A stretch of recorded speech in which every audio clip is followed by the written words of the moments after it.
ನಮಸ್ಕಾರ. ಹರೇ ಶ್ರೀನಿವಾಸ ಸಾಟ ನಮಸ್ಕಾರಗಳು. ಹರೇ ನಮ್ಮ ಆಚಾರ್ಯ. ಹರೇ ನಮ್ಮ ಗುರುಗಳೇ. ನಮಸ್ಕಾರ ಗುರುಗಳೇ. ನಮಸ್ಕಾರ.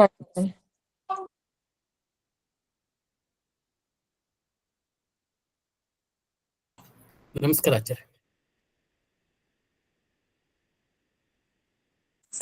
ನಮಸ್ಕಾರ ಆಚಾರ್ಯ.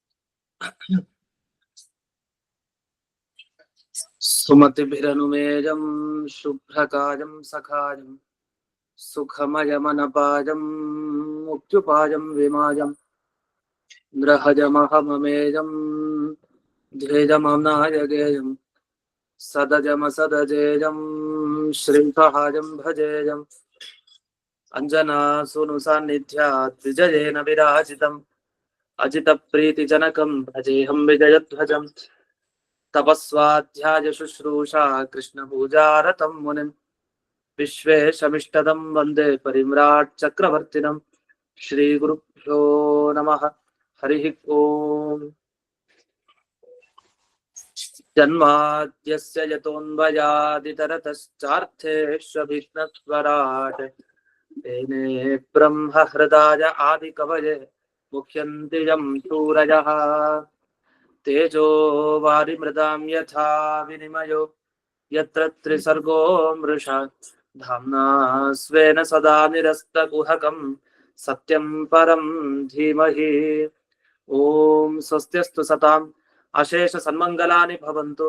ಸಮ್ಯಕ್ ಶ್ಲೋಕೈಕ ಶ್ರವಣ ಪಠನ ಮಾತ್ರೇಣ ವಕ್ತುಶ್ಚೋತॄಣಾಂ ನಿಖಿಲ ಕವಿ ಕೃತ ಕಲ್ಮಷ ಅಪನೋದನ ಪಡುತರೆ ಶ್ರೀಮದ್ ಭಾಗವತೆ ಮಹಾಪುರಾಣೆ ದ್ವಿತೀಯ ಸ್ಕಂಧೆ ಷಷ್ಠಾಧ್ಯಾಯೇ ಅದ್ಯ ಕಥಾನುವಾದೇ ಸತಿ ಕಿಂಚಿತ್ ಪೂರ್ವ ಕಥಾನುವಾದಃ.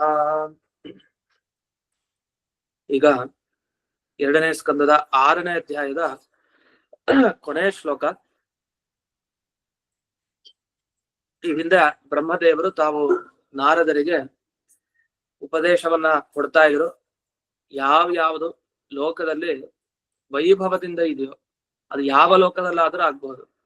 ಅದು ಸ್ವರ್ಗಲೋಕ ಆಗ್ಬಹುದು, ಇನ್ನು ವಾಯುಲೋಕ ಆಗ್ಬಹುದು, ಬ್ರಹ್ಮಲೋಕ ಆಗ್ಬಹುದು. ಅಂತೂ ಪ್ರತಿಯೊಂದು ಲೋಕದಲ್ಲಿರೋ ವಿಶಿಷ್ಟವಾದ ವಸ್ತುಗಳು ಯಾವ್ದ್ಯಾವ್ದಿದೆ ಅದೆಲ್ಲ ದೇವರ ಅನುಗ್ರಹದಿಂದಲೇ ಇರೋದು. ಅಂದ್ರೆ ದೇವರೇ ಆ ವಸ್ತುಗಳ ಒಳಗಡೆ ನಿಂತು ಆಯಾಯ ಶಕ್ತಿಗಳನ್ನ ಪ್ರಚೋದನೆ ಮಾಡಿ ತಾನೇ ಕೆಲಸವನ್ನ ಮಾಡೋದು ಅಂತ ಬಂತು. ಇನ್ನು ಕೊನೆಗೆ ಬ್ರಹ್ಮದೇವರು ತಾವು ಒಂದು ಮಾತನ್ನು ತಿಳಿಸ್ತಾರೆ. ಇದುವರೆಗೆ ಯಾವ ಯಾವ ವಿಭೂತಿ ರೂಪಗಳನ್ನ ಹೇಳಿದೆ ಆ ಎಲ್ಲ ವಿಭೂತಿ ರೂಪಗಳು ಅದು ಕೇವಲ ಭಗವಂತನ ಸ್ವರೂಪ ಅಂತ ಭಾವಿಸಲೇಬಾರದು. ಭಗವಂತನ ಸ್ವರೂಪ ಅಲ್ಲ, ಅದು ಭಗವಂತನೇ ಬಂದದ್ದಲ್ಲ. ಈಗ ಯಮದೇವರಾಗಿ, ಮತ್ತೆ ಭೈರವ, ಘಂಟಾಕರ್ಣ, ಭೃಂಗಿ, ತಿಮಿಂಗಿಲ, ಸಿಂಹ ಹೀಗೆಲ್ಲ ದೇವರೇ ಆ ರೂಪವನ್ನ ಧರಿಸ್ಕೊಂಡು ಬರ್ಲಿಲ್ಲ. ದೇವರೇ ಬೇರೆ, ಈ ಎಲ್ಲ ರೂಪಗಳು ಕೂಡ ಬೇರೆ ಬೇರೆ. ಹಾಗಾದ್ರೆ ಅವನ ಸ್ವರೂಪ ಯಾವುದು ಅಂದ್ರೆ ಪುರುಷ ಅನ್ನೋ ಹೆಸರಿನ ವಿರಾಟ್ ಪುರುಷ ಅಂತ ಏನ್ ಬಂತು ಅದು ಮಾತ್ರ ಭಗವಂತನ ಸ್ವರೂಪಾವತಾರ ಇದುವರೆಗೆ ಹೇಳಿ. ಆದ್ರೆ ಇನ್ನೂ ಕೂಡ ಅನೇಕ ಅವತಾರ ಇದೆ, ಮತ್ಸ್ಯಾದಿ ಅನೇಕ ಅವತಾರ ಇದೆ. ಆ ಎಲ್ಲ ಅವತಾರ ಯಾಕೆ ದೇವರ ಅವತಾರನೇ ಆಗಿದೆ. ದೇವರು ಆ ಮತ್ಸ್ಯನ ಒಳಗಡೆ ಇತ್ತು. ತಾನು ಹೇಗೆ ಯಮದೇವರು, ಸಿಂಹ, ಈ ಜಲಚರ ಪ್ರಾಣಿ ಎಲ್ಲದರ ಒಳಗಡೆ ಇದ್ದು ಹೇಗೆ ಪ್ರೇರಣೆ ಮಾಡಿದ್ನೋ ಹಾಗೆ ಮತ್ಸ್ಯ, ಕೂರ್ಮ, ವರಾಹಗಳ ಒಳಗಡೆ ನಿಂತು ಪ್ರೇರಣೆ ಮಾಡಿದ್ದಲ್ಲ. ದೇವರೇ ಮತ್ಸ್ಯನಾಗಿ ಬಂದ, ದೇವರೇ ಕೂರ್ಮ, ದೇವರೇ ವರಾಹನಾಗಿ ಬಂದ ಅನ್ನೋದನ್ನ ಈಗ ಕ್ರಮವಾಗಿ ಪ್ರತಿಯೊಂದು ಅವತಾರಗಳ ಚರಿತ್ರೆ ಹೇಳ್ತಾ ಹೋಗ್ತಾರೆ ಮುಂದೆ. ಅದು ಯಾವುದು, ಯಾವ ರೀತಿ ಚರಿತ್ರೆ ನಿರೂಪಣೆ ಮಾಡ್ತಾರೆ ನೋಡೋಣ. ಇದ್ರ ಬಗ್ಗೆ ಉಪೋದ್ಘಾತ ಪೀಠಿಕೆ ರೂಪದಲ್ಲಿ ಹೇಳ್ತಾರೆ. ಮುಂದಿನ ಅಧ್ಯಾಯದಿಂದ ಪ್ರಾರಂಭ ಮಾಡ್ತಾರೆ. ಮುಂದಿನ ಅಧ್ಯಾಯದಲ್ಲಿ ಮೊದಲಿಗೆ ವರಾಹ ದೇವರ ಚಿಂತನೆಯನ್ನ ಮಾಡ್ತಾರೆ. ಆ ವರಾಹನ ಚಿಂತನೆಗಿಂತ ಮುಂಚೆ ಭಗವಂತನ ಅವತಾರಗಳು ಅನೇಕ ಇದೆ ಅಂತ ತಿಳಿಸ್ತಾ ಬರ್ತಾರೆ. ಈಗ ಕೊನೆಯ ಶ್ಲೋಕ. ಪ್ರಾಧಾನ್ಯತೋ ಯಾನ್ ಋಷಯ ಆಮನಂತೆ ಲೀಲಾವತಾರಾನ್ ಪುರುಷಸ್ಯ ಭೂಮ್ನಃ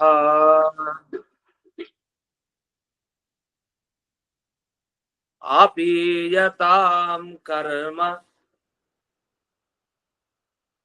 ಕಷಾಯ ಶೋಷಾನ್ ಅನುಕ್ರಮಿಷ್ಯೇತ ಇಮಾನ್ ಸುಪೇಲಾನ್. ಅದೇ ಸುಪೇಲಾನ್ ಅಂತ ಇಲ್ಲಿ ಪಾಠ ಆಗಿದೆ, ಹೊಸ ಸುಪೇಶಲಾನ್ ಅಂತ ಮಾಡ್ಕೊಳ್ಳಿ. ಈ ಶ್ಲೋಕದಲ್ಲಿ ತಪ್ಪಿದೆ, ಸುಪೇಲಾನ್ ಅಂತಲ್ಲ, ಸುಪೇಶಲಾನ್ ಅಂತ ಆಗ್ಬೇಕು.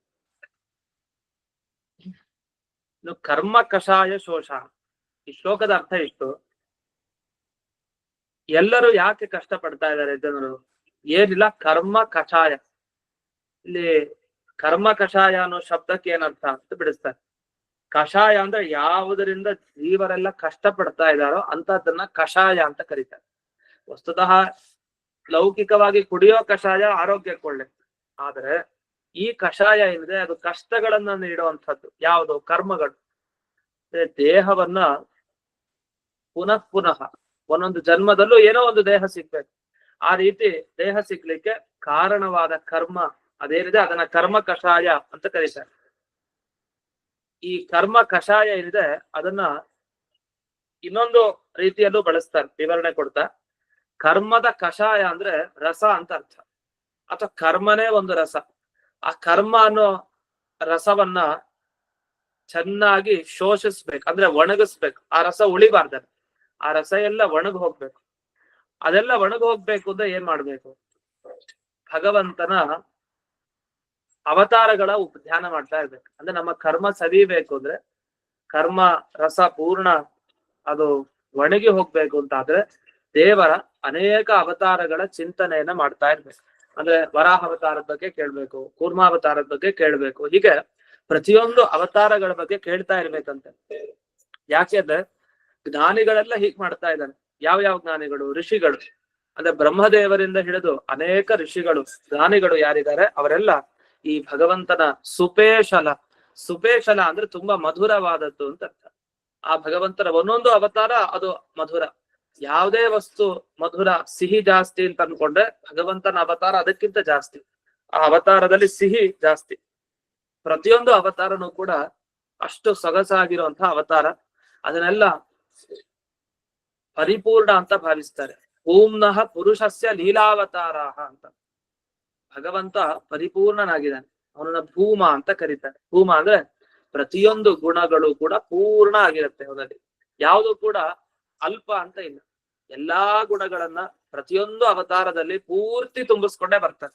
ಅಂತ ಭಗವಂತನ ಲೀಲಾವತಾರಗಳಿವೆಲ್ಲ. ಅಂದ್ರೆ ವಿರಾಟ್ ರೂಪಿ ಪುರುಷ ಪರಮಾತ್ಮ ಏನಿದ್ದಾನೆ ಅವನೇ ಅನೇಕ ಅವತಾರಗಳನ್ನ ಎತ್ತಿಕೊಂಡು ಬರ್ತಾನೆ. ಅವನ ಬಗ್ಗೆನೇ ಧ್ಯಾನ ಮಾಡ್ತಾ ಇರ್ತಾರೆ ಋಷಿ ಮುನಿಗಳೆಲ್ಲ. ಅದನ್ನ ನಿನಗೆ ಮುಖ್ಯವಾಗಿ ಆ ಅವತಾರಗಳಲ್ಲಿ ಯಾವುದು ಮತ್ಸ್ಯ ಕೂರ್ಮ ಮುಂತಾದ ಅವತಾರಗಳಿದೆ ಅದರ ಬಗ್ಗೆ ನಾನು ಎಣಸಿ ಒಂದೊಂದು ಅವತಾರಗಳ ಬಗ್ಗೆ ನಿನಗೆ ತಿಳಿಸ್ತೀನಿ ಅಂತ ನಾರದರಿಗೆ ಬ್ರಹ್ಮದೇವರು ಹೇಳ್ತಾ ಇದ್ದಾರೆ. ಅಷ್ಟೇ ಅಲ್ಲ, ಆಪೀಯತಾಂ, ಚೆನ್ನಾಗಿ ಕುಡಿ ಅಂತ ಹೇಳ್ತಾ ಇದ್ದಾರೆ. ಅಂದ್ರೆ ಕುಡಿಯೋದು ಅಂದ್ರೆ ಏನು? ಈ ಭಗವತ್ ಕಥಾ ರಸವನ್ನ ಕಿವಿಯಿಂದ ಕುಡಿ ಅಂತ. ಕಿವಿ ಅನ್ನೋದೇ ಬಾಯಿ ತರ. ಆ ಕಿವಿಯಿಂದ ಈ ಭಗವತ್ ಕಥಾ ರಸವನ್ನ ಕುಡಿತಾ ಇರು ಅಂತ ಹೀಗೆ ಹೇಳ್ತಾರೆ. ಅಥವಾ ಇನ್ನೊಂದು ಅರ್ಥ ಹೇಳ್ತಾರೆ, ಆಪೀಯತಾಂ ಅಂದ್ರೆ ಯಾರು ಆ ದೇವರ ಬಗ್ಗೆ ಚೆನ್ನಾಗಿ ಕುಡಿತಾರ, ಅಂದ್ರೆ ದೇವರ ಕಥೆಯನ್ನ ಚೆನ್ನಾಗಿ ಮನಸ್ಸಿನಿಂದ ಯೋಚಿಸ್ತಾ ಇರ್ತಾರೆ, ಅಥವಾ ದೇವರ ಪ್ರತಿಮೆಗಳನ್ನ ನೋಡ್ತಾ ಇರ್ತಾರೆ. ಕಣ್ಣಿನಿಂದ ಕುಡಿಯೋದು, ಕಿವಿಯಿಂದ ಕುಡಿಯೋದು, ಅಥವಾ ಭಗವಂತನ ನೈವೇದ್ಯ ಸ್ವೀಕಾರ ಮಾಡ್ತಾ ಇರ್ತಾರೆ. ಯಾವಾಗಲೂ ಭಗವಂತ ನೈವೇದ್ಯ ಅಲ್ಲದೆ ಇದ್ರೆ ಅದನ್ನ ಸ್ವೀಕಾರನೆ ಮಾಡಲ್ಲ. ಹೀಗೆ ಅನೇಕ ತರಹ ಆಪೀಯತ ಚೆನ್ನಾಗಿ ಪಾನ ಮಾಡ್ತಾ ಇರುವಂತಹ ಜ್ಞಾನಿಗಳು ಯಾರಿದ್ದಾರೆ, ಅಂಥ ಜ್ಞಾನಿಗಳೆಲ್ಲರೂ ಕೂಡ ಯಾವ ಆ ಭಗವಂತನ ಲೀಲಾವತಾರಗಳನ್ನು ತಿಳ್ಕೊಂಡಿದ್ದಾರೆ, ಆ ಲೀಲಾವತಾರದ ಬಗ್ಗೆ ನಿನಗೆ ಒಂದೊಂದೇ ವಿಷಯವನ್ನು ತಿಳಿಸ್ತೀನಿ ಅಂತ ಇಲ್ಲಿ ಬ್ರಹ್ಮದೇವರು ತಾವು ಪ್ರತಿಜ್ಞೆಯನ್ನ ಮಾಡ್ತಾ ಇದ್ದಾರೆ. ತುಭ್ಯಂ ಅನುಕ್ರಮಿಷ್ಯ ಅಂತ ಹೇಳ್ತಾರೆ.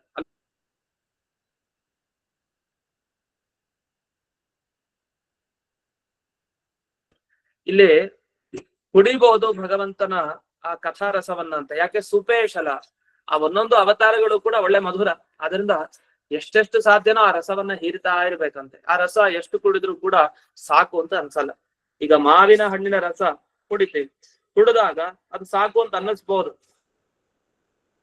ಅನ್ಸುತ್ತೆ ಯಾವ ಪದಾರ್ಥ ಆದ್ರೂ ಕೂಡ ಅತಿ ಆದ್ರೆ ದೇವರ ಕಥಾರಸ ಅನ್ನೋದೇನಿದೆ, ಆ ಕಥಾರಸ ಎಷ್ಟು ಕುಡಿದ್ರು ಕೂಡ ಅದು ಸಾಕು ಅಂತ ಅನ್ಸಲ್ವಂತೆ. ಅಂಥ ರಸ ಆದ್ರಿಂದಲೇ ಮಧುರ ಅಂತ ಅದನ್ನೇ ಕರಿಬೇಕಂತೆ. ಹೀಗೆ ಇಂಥ ಈ ಪ್ರಧಾನವಾದ ಅವತಾರಗಳು ಏನೇನಿದೆ ಅದನ್ನೆಲ್ಲ ಈಗ ನನ್ನ ಮನಸ್ಸಿನಲ್ಲಿ ಯಾವ್ದ್ಯಾವ್ದು ಈಗ ಪ್ರಕಾಶಕ್ಕೆ ಬರುತ್ತೆ, ಯಾವ್ದ್ಯಾವ್ದು ಹೇಳಬೇಕು ಅಂತ ಭಗವಂತನ ಪ್ರೇರಣೆ ಆಗುತ್ತೆ, ಆ ರೀತಿಯಲ್ಲಿ ನಾನು ನಿಮಗ್ ತಿಳಿಸ್ತೀನಿ ಅಂತ ನಾರದರಿಗೆ ಬ್ರಹ್ಮದೇವರು ತಾವು ಹೇಳ್ತಾ ಇದ್ದಾರೆ. ಅಲ್ಲಿ ಆಮನಂತಿ ಅಂತ ಇನ್ನೊಂದು ಶಬ್ದ ಬಂತಿದೆ. ಅದಕ್ಕೆ ಎರಡು ಅರ್ಥ ಹೇಳ್ತಾರೆ. ಒಂದು, ದೇವರ ಬಗ್ಗೆ ಸದಾ ಯೋಚನೆ ಮಾಡೋರು, ಪುನಃ ಪುನಃ ಅಭ್ಯಾಸ ಮಾಡೋರು. ಅಂದ್ರೆ ಈ ಒಂದ್ಸಲಿ ವಿಷಯ ಕೇಳಿದ್ ಕೂಡ ಬಿಡಲ್ಲ, ಅದು ಗೊತ್ತಿದ್ರು ಕೂಡ ಮತ್ತೆ ಅದನ್ನೇ ಕೇಳಿ ಕೇಳಿ ಕೇಳಿ ಇನ್ನೂ ಹೊಸ ವಿಷಯ ಏನಾದ್ರು ಅದ್ರಲ್ಲಿ ಇದೆಯಾ ಅಂತ ತಿಳ್ಕೊಳ್ತಾರೆ ಕೆಲವರು. ಆ ತರ ಹಾಗೆ ತಿಳ್ಕೊಳ್ಳದಂತಹ ಜ್ಞಾನಿಗಳೆಲ್ಲ ಇನ್ನೂ ಕೂಡ ಶ್ರವಣ ಸುಖಪ್ರದ, ಕೇಳಿದಾಗಲೆಲ್ಲ ಸುಖವನ್ನ ಅನುಭವಿಸ್ತಾ ಇದ್ದಾರೆ. ಅಂತಹ ಋಷಿ ಮುನಿಗಳು ಕೇಳಿ ಆನಂದ ಪಡೋ ಗಳನ್ನ ತಿಳಿಸ್ತೀನಿ ಅಂತ ಇಲ್ಲಿವರೆಗೆ ಈ 6ನೇ ಅಧ್ಯಾಯ ಮುಕ್ತಾಯ ಆಯ್ತು. ಇನ್ನು ಮುಂದೆ 7ನೇ ಅಧ್ಯಾಯಕ್ಕೆ ಹೋಗೋಣ. ಅಥ ಸಪ್ತಮೋಧ್ಯಾಯ, 7ನೇ ಅಧ್ಯಾಯದಲ್ಲಿ ಬರುವಂತಹ ವಿಷಯ ಏನು, ಹಿಂದೆ ಅಧ್ಯಾಯದಲ್ಲಿ ತಿಳಿಸಿದ್ರು ಕೊನೆಗೆ.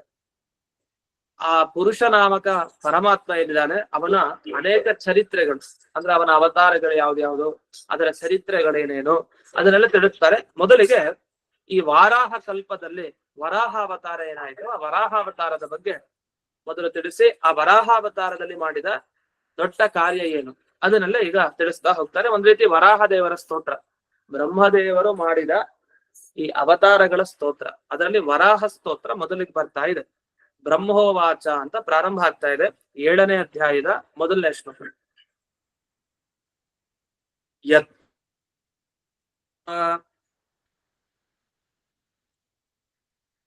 ಕ್ಷಿತಿತಲೋದ್ಧರಣಾಯ ಬಿಭ್ರತ್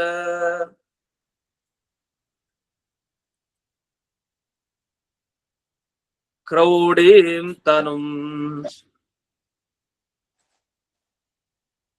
ಸಕಲ ಯಜ್ಞಮಯೀಮನಂತಃ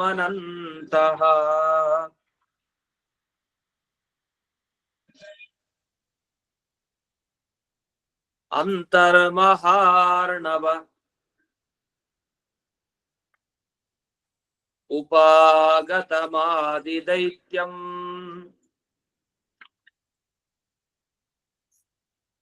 ತಂ ದಂಶ್ರಯಾದ್ರಿಮಿವ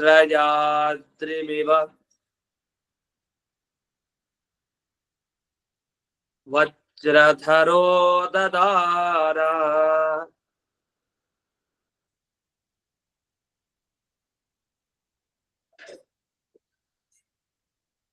ಹಿಂದೆ ಇಂದ್ರದೇವರು ತಾವು ಪರ್ವತಗಳಿಗೆ ರೆಕ್ಕೆಗಳಿದ್ದದನ್ನೆಲ್ಲ ತಾವು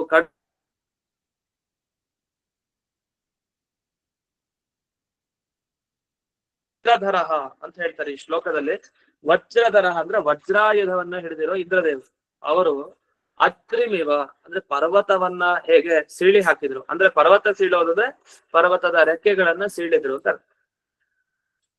ಹೀಗೆ ಪರ್ವತವನ್ನ ಸೀಳಿದ ಇಂದ್ರದೇವರು ಹೇಗಿದಾರೋ ಅದೇ ರೀತಿ ಈ ಹಿರಣ್ಯಾಕ್ಷ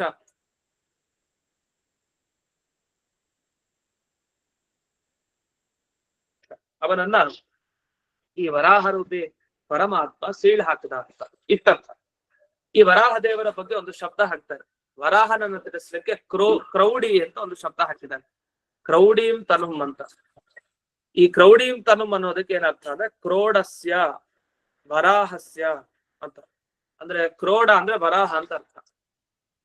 ಆ ಹಂದಿ ವರಾಹ ಅವತಾರ, ಕ್ರೋಡನಿಗೆ ಸಂಬಂಧಪಟ್ಟ ದೇಹ, ಕ್ರೌಡಿ ಅಂತ ಕರೀತಾರೆ. ಇಂಥ ಕ್ರೌಡೀಂ ತನುಂ ವರಾಹ ರೂಪವನ್ನ ಧರಿಸಿ ಪರಮಾತ್ಮ ಬಂದ. ಯಾಕೆ ಬಂದ ಅಂದ್ರೆ ಅದು ಭೂಮಿಯ ಒಳಗಡೆ, ಅಂದ್ರೆ ಈ ಭೂಮಿ ಒಳಗಡೆ ಹೋಗಿತ್ತು. ಆ ಒಳಗಡೆ ಹೋಗಿದ್ದ ಭೂಮಿಯನ್ನ ಉದ್ಧಾರ ಮಾಡ್ಬೇಕಾಗ್ ಬಂತು. ಅದು ಸಮುದ್ರದ ಒಳಗಡೆ ಹೋಗಿತ್ತು, ಅಲ್ಲೂ ಕೂಡ ರಸಾತಳದಲ್ಲಿ ಆ ಭೂಮಿ ಇತ್ತು. ಅದನ್ನ ಎತ್ತಿಕೊಂಡು ಪರಮಾತ್ಮ ಬಂದ. ಉದ್ಯತಃ ಅವನು ತನ್ನ ಈ ಕೋರೆ ಹಲ್ಲುಗಳೇನಿದೆ ಆ ಹಲ್ಲುಗಳ ಮೇಲೆ ತಾನು ಧರಿಸಿಕೊಂಡು ಪರಮಾತ್ಮ ಉದ್ಧಾರ ಮಾಡ್ದ ಅಂತ. ಸರಿ, ಇಂಥ ಪರಮಾತ್ಮ ಹೇಗಿದ್ದಾನೆ ಅಂದ್ರೆ ಇವನ ದೇಹದಿಂದಲೇ ಪ್ರತಿಯೊಂದು ಯಜ್ಞಕ್ಕೆ ಬೇಕಾದ ಸಾಮಗ್ರಿಗಳೆಲ್ಲ ಸೃಷ್ಟಿ ಆಯ್ತಂತೆ. ಅದನ್ನ ಇಲ್ಲಿ ಸಕಲ ಯಜ್ಞಮಯೀಂ ಅಂತ ಹೇಳ್ತಾರೆ. ಅಂದ್ರೆ ಸುರುಕು ಸುರುವ ಅಂದ್ರೆ ಆಹುತಿಯನ್ನ ಕೊಡ್ಬೇಕಾದ್ರೆ ಬಳಸುವಂತ ಯಾವುದೇ ಸಾಧನಗಳಿದೆ ಅಥವಾ ಇನ್ಯಾವುದೇ ವಸ್ತುಗಳು ಯಜ್ಞಕ್ಕೆ ಸಂಬಂಧಪಡೋ ದರ್ಭೆ ಹಾಕ್ಬೋದು, ಪ್ರತಿಯೊಂದು ವಸ್ತು, ಈ ಎಲ್ಲ ವಸ್ತುಗಳು ಆ ಭಗವಂತನ ದೇಹದಿಂದ ಹುಟ್ಟಿದ್ದು, ವರಾಹ ದೇವರ ದೇಹದಿಂದ ಹುಟ್ಟಿದ್ದು. ಹಾಗಾಗಿ ವರಾಹ ದೇವರ ಚಿಂತನೆ ಮಾಡಿದ್ರೆ ಸಕಲ ಯಜ್ಞ ಮಾಡಿದ ಫಲ ಅಂತೆ. ಯಾಕೆ ಎಲ್ಲ ಯಜ್ಞ ಸಾಮಗ್ರಿಗಳು ಅವರಿಂದನೇ ಹುಟ್ಟಿದೆ. ಎಲ್ಲಾ ಸಾಮಗ್ರಿಗಳಿಗೆ ಕಾರಣನಾದ ವರಾಹನ ಚಿಂತನೆ ಮಾಡ್ಬೇಕು. ಅವನು ಸೀದಾ ಹೋದ, ಆ ಭೂಮಿಯನ್ನ ಮೇಲಕ್ಕೆ ಎತ್ತಿದ. ಇಂಥ ವರಾಹ ದೇವರನ್ನ ಪ್ರತಿಯೊಬ್ಬರು ಬ್ರಹ್ಮಾದಿ ದೇವತೆಗಳು ಸ್ತೋತ್ರ ಮಾಡ್ತಾ ಇದ್ದಾರೆ. ಅಂಥ ಅನಂತ ನಾಶ ಇಲ್ಲದೆ ಇರುವಂತಹ ಭಗವಂತ ಸಮುದ್ರದ ಒಳಗಡೆ ಹೋದಾಗ ಅಲ್ಲಿ ಬಂದ ಆದಿದೈತ್ಯಂ ದದಾರ, ಅವನನ್ನ ಸೀಳ್ ಹಾಕ್ದ ಅಂತ. ಇದು ಸಾಮಾನ್ಯವಾಗಿ ಈ ಶ್ಲೋಕಕ್ಕೆ ಅರ್ಥ. ಇಲ್ಲಿ ಟಿಪ್ಪಣಿಯಲ್ಲಿ ವಿಶೇಷ ಏನ್ ಬರೀತಾರೆ ಅಂದ್ರೆ ಇಲ್ಲಿ ದಂಷ್ಟ್ರ ಅಂತ ಶಬ್ದ ಬಂತು. ದಂಷ್ಟ್ರ ಅಂತಂದ್ರೆ ಅವನ ಹಲ್ಲುಗಳೇನಿದೆಯಲ್ಲ ಅದನ್ನ ದಂಷ್ಟ್ರ ಅಂತ ಕರೀತಾರೆ. ಆದ್ರೆ ಬರೀ ದಂಷ್ಟ್ರ ಅಂದ್ರೆ ಹಲ್ಲುಗಳನ್ನ ಮಾತ್ರ ಇಟ್ಕೊಳ್ಬೇಡಿ. ವರಾಹ ರೂಪ ಅಂದ್ರೆ ಬರೀ ಆ ಕೋರೆ ಹಲ್ಲೇನಿದೆಯಲ್ಲ ಅಷ್ಟೇ ಅಲ್ಲ, ಹೊರತು ಸುದರ್ಶನ ಚಕ್ರ ಮತ್ತೆ ಗದೆ ಎರಡನ್ನೂ ತಗೊಳ್ಳಿ. ಸುದರ್ಶನ ಆಯುಧ ಅಂತಾನು ಹೇಳ್ತಾರೆ, ಸುದರ್ಶನ ಚಕ್ರ ಎರಡು ಇದೆ. ಅದೊಂದೊಂದು ಗದೆಯನ್ನು ತಗೊಳ್ಳಿ ಅಂತ ಹೇಳಿದ್ದಾರೆ. ಅಂದ್ರೆ ಗದೆಯನ್ನೂ ಧರಿಸಿದ ಆ ವರಾಹರೂಪಿ ಪರಮಾತ್ಮ ಸುದರ್ಶನವನ್ನು ಕೂಡ ತನ್ನ ಕೈಯಲ್ಲಿ ಧರಿಸಿದಾನೆ. ಕೇವಲ ಬರೀ ಆ ಹಲ್ ಮಾತ್ರ ನೆನಪಾಗ್ಬಾರ್ದು, ನಮ್ಗೆ ಗದೆನೂ ನೆನಪಾಗ್ಬೇಕು, ಸುದರ್ಶನನು ನೆನಪಾಗ್ಬೇಕು ಅಂತ. ಯಾಕೆ ನೆನಪಾಗ್ಬೇಕಂದ್ರೆ ಯಾವಾಗ ಈ ಹಿರಣ್ಯಾಕ್ಷರನ ಆದಿ ದೈತ್ಯನನ್ನ ಸಂಹಾರ ಮಾಡ್ತಾನೋ ಆ ಸಂಹಾರ ಮಾಡೋ ಸಂದರ್ಭದಲ್ಲಿ ಏನ್ ಮಾಡ್ತಾನೆ, ಅವನ್ ಮೊದಲು ಗದೆ ತಗೊಳ್ತಾನೆ. ಗದೆ ತಗೊಂಡು ಅವನ ದೇಹಕ್ಕೆ ಹೊಡಿತಾನೆ. ಆಮೇಲೆ ಮುಷ್ಟಿಯಿಂದ ತಾನೊಂದು ಮುಷ್ಟಿಯಿಂದ ಅವನ ಕಿವಿಯ ಬುಡಕ್ಕೆ ಸರಿಯಾಗಿ ಹೊಡಿತಾನೆ ವರಾಹರೂಪಿ ಪರಮಾತ್ಮ. ಈ ಎರಡನ್ನೂ ಕೂಡ ಅಲ್ಲಿ ನೆನಪಿಸ್ಕೊಳ್ಬೇಕು. ಅದಕ್ಕೋಸ್ಕರ ಒಂದು ಗದೆ ಮತ್ತೆ ಇನ್ನೊಂದು ಕರ್ಣಮೂಲೆ ಹತ್ವ ಮುಷ್ಟಿಬಿಹಿ, ಮುಷ್ಟಿಯಿಂದ ಆ ಕಿವಿಯ ಮೂಲಕ್ಕೆ ಬುಡ ಪ್ರದೇಶಕ್ಕೆ ಹೊಡಿತಾರೆ. ಇನ್ನು ಸುದರ್ಶನ ಪ್ರಯೋಗ ಏನ್ ಮಾಡ್ಲಿಲ್ಲ, ಸುದರ್ಶನನೂ ಕೂಡ ಇದೆ ಈ ವರಾಹನ ದೇಹದಲ್ಲಿ, ಅದನ್ನು ನೆನಪಿಸ್ಕೊಂಡಿದ್ದಾರೆ. ಇದನ್ನೆಲ್ಲ ನೆನಪಿಸ್ಕೊಂಡು ಈ ವರಾಹ ಅವತಾರವನ್ನ ಚಿಂತನೆ ಮಾಡ್ಬೇಕು, ಅದೆರಡನ್ನು ಮರಿಬಾರ್ದು ಅಂತ ಅದನ್ನು ತಿಳಿಸಿದ್ದಾರೆ. ಇನ್ನು ಅದರ ಕಥಾ ಭಾಗವನ್ನ ಹಾಗೆಯೇ ತಿಳಿಸಿದ್ದಾರೆ. ಇನ್ನೊಂದು ಅರ್ಥವನ್ನ ಹೇಳ್ತಾರೆ. ಈ ಭೂಮಿಗೆ ಆ ದೈತ್ಯ ಸಮುದ್ರದ ಭೂಮಿಯನ್ನ ತಗೊಂಡು ಸಮುದ್ರದ ಒಳಗಡೆ ಹೋಗಿದ್ದ, ಆ ದೈತ್ಯರನ್ನ ಕೊಂದ ಅಂತ. ಅದೇನಿಲ್ಲ, ಆ ಪದಗಳನ್ನ ಆಚೆ ಈಚೆ ಮಾಡಿ ಅರ್ಥ ಹೇಳಿರ್ತಾರೆ. ಅಂತೂ ಇಲ್ಲಿ ಗಮನಿಸ್ಬೇಕಾಗಿದ್ದು ಬರೀ ದಂಷ್ಟ ಅನ್ನೋ ಶಬ್ದದಿಂದ ಹಲ್ಲನ್ನಷ್ಟೇ ಅಲ್ಲ, ಆ ಎರಡನ್ನು ಕೂಡ ತಗೊಳ್ಬೇಕು ಅಂತ. ಇದು ವಿಶೇಷ ಇಲ್ಲಿದೆ. ಇದಾಗಿ ಈ ಯಜ್ಞಾವತಾರದ ಬಗ್ಗೆ ಮುಂದೆ ಹೇಳ್ತಾರೆ. ಇದು ವರಾಹಾವತಾರದ ಒಂದ ಶ್ಲೋಕದಲ್ಲಿ ಮುಗಿಸ್ಬಿಡ್ತಾರೆ. ಅದನ್ನ ವರಾಹ ಸ್ತೋತ್ರ ಮಾಡಾಯ್ತು. ಇದು ಮುಂದೆ ಯಜ್ಞನ ಸ್ತೋತ್ರ ಮಾಡ್ತಾರೆ. ಯಜ್ಞ ಅಂತ ಪರಮಾತ್ಮನ ಒಂದು ರೂಪ. ಆ ಯಜ್ಞ ಅನ್ನೋ ರೂಪ ಎಲ್ಲಿಂದ ಬಂತು, ಅದು ಯಾಕೆ ಬಂತು, ಅದರ ಮಹಿಮೆ ಏನು, ಅದನ್ನ ಈಗ ಎರಡನೇ ಶ್ಲೋಕದಲ್ಲಿ ತಿಳಿಸ್ತಾರೆ. ಚಾತೋರುಚೇರಜನಯತ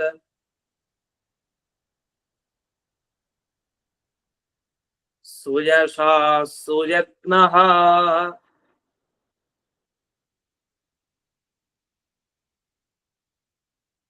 ಆಕೂತಿ ಸೂನುಃ ಅಮರಾನ್ನಥ ದಕ್ಷಿಣಾಯಾಂ ಲೋಕತ್ರಯಸ್ಯ ಮಹತೀಂ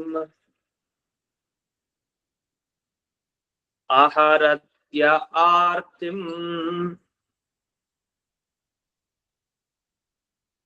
ಸ್ವಾಯಂಭುವೇನ ಮನುನಾ ಹರಿರಿತ್ಯನೂಕ್ತಃ.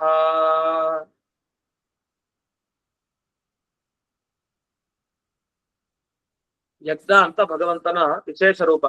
ಈ ಯಜ್ಞ ಅನ್ನೋದನ್ನ ಸುಯಜ್ಞ ಅಂತ ಕರೀತಾರೆ ಇಲ್ಲಿ ಭಾಗವತಲ್ಲಿ. ಸುಯಜ್ಞ ಅಂತ ಯಾಕೆ ಕರೀತಾರೆ ಅಂದ್ರೆ ದೇವರಿಗೆ ಹೆಸರು ಬಂದಿದೆ ಸುಯಜ್ಞ ಅಂತ. ಯಾಕೆ ಅಂದ್ರೆ ಯಜ್ಞ ಯಾರು ಮಾಡ್ತಾರಲ್ಲ ಆ ಯಜ್ಞ ಚೆನ್ನಾಗ್ ಆಗ್ಬೇಕು, ಒಳ್ಳೆ ಫಲ ಕೊಡ್ಬೇಕು ಅಂದ್ರೆ ಯಜ್ಞನ ನೆನಪಿಸ್ಕೊಳ್ಳೇಬೇಕಂತ. ಈಗ ಯಜ್ಞ ಮಾಡಿಸ್ತಾ ಇರ್ತಾರೆ, ಹೋಮ ಎಲ್ಲ ನಡೆಸ್ತಾ ಇರ್ತಾರೆ.